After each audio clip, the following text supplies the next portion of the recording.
This is the topic about global food security.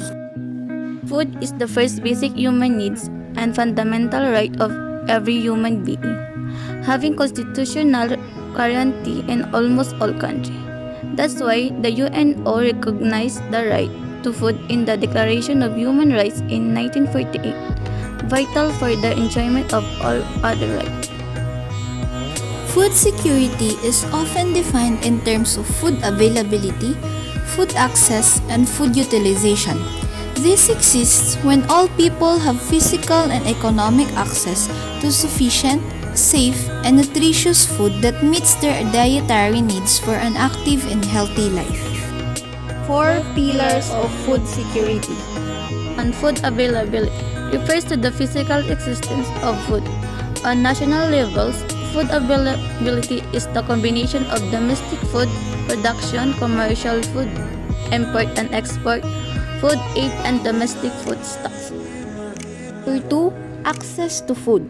Access is ensured when all households have enough resources to obtain food in sufficient quantity, quality, and diversity for a nutritious diet. Number 3, utilization relates to the ability of human body to take food and convert it. Its gain energy is very important when it comes to daily physical activities. For example, working in agriculture. Or stability. This describes the temporal dimension of food and nutrition security, respectively the time frame over which food and nutrition security is being considered. Food security has three basic aims. Ensuring production of adequate food supplies, maximizing stability in the flow of supplies, ensuring access to available supplies on the part of those who needs them. Causes of food security as a major global challenge. Population growth. This varies considerably across countries. Africa is expected to double its population from 1 to 2 billion by 2050. Populations in the developing world are also becoming increasingly urbanized, with 2.5 billion additional urban residents projected in Africa and Asia. Changing tastes. Not only is the population growing, but its diet is changing too. As people become more affluent, they start eating food that is richer in processed foods, meat, and dairy.